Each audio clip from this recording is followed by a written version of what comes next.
এই বিষয়টা তো গোটা রাজ্যে বিজেপির মধ্য থেকেও প্রতিবাদ হচ্ছে। সাধারণ মানুষ যারা দোকানি তার একটা অংশ বিজেপিকে তো ভোট দিয়েছিল। মানুষ যখন খেতে পায় না, মানুষের যখন কোনো কর্মসংস্থানের ব্যবস্থা নেই, লক্ষ লক্ষ বেকারের যখন কোনো কাজ নেই, তখন আগরতলা শহর সৌন্দর্য করার জন্য কি সৌন্দর্য ক্ষতি করছে। তারা পয়সা দিয়ে যেখানে যেখানে বসিয়েছে তারা ঠিক বসে আসছে। এই যে কাজটা সম্পূর্ণভাবে শুধু অগণতান্ত্রিক না, এটা স্বৈরাচারী মনোভাবের প্রকাশ, ফেসিবাদী চিন্তা ভাবনার প্রকাশ। আমি কারো কথা শুনব না। কালকে দেখলাম এক মহিলা প্রতিবাদ করছেন,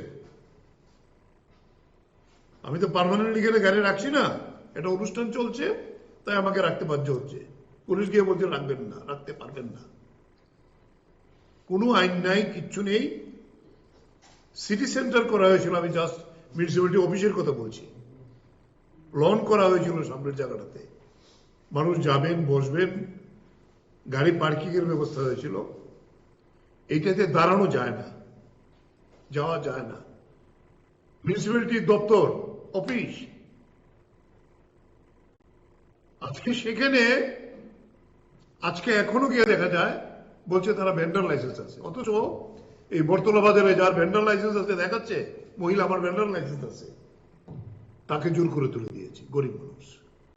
আর এখানে বিজেপির নেতাদের পকেটে যারা পয়সা দিতে পারবে তারা কোনো আইন নেই। এই তো স্পিকার, আর এই তো আমাদের মেয়র। কোন প্রতিবাদ হচ্ছে সাধারণ মানুষ থেকে, যারা একেবারে খেতে পায় না, নিরন্ন মানুষ তার থেকে করা যায় না। তবে তাদের শেষের শুরু হয়েছে। যে মানুষ তাদেরকে ভোট দিয়ে দিয়েছিল, যদি কেউ ভোটাধিকার প্রয়োগ করতে পারে, আগরতলা নির্বাচন আসছে, বিজেপির কোনো খবর আমাদের রাজ্যে, আমাদের দেশে থাকবে না। তাই জোর করে চুরি করে ভোটে জিততে হয়। এটা আগরতলা তার আরেকটা প্রমাণ তৈরি করছে। এটা চলবে না।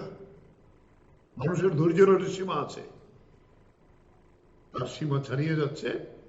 এটার আমরা তীব্র প্রতিবাদ করছি সংযুক্ত খ্রিস্টান মোর্চার পক্ষ থেকে। এই ধরনের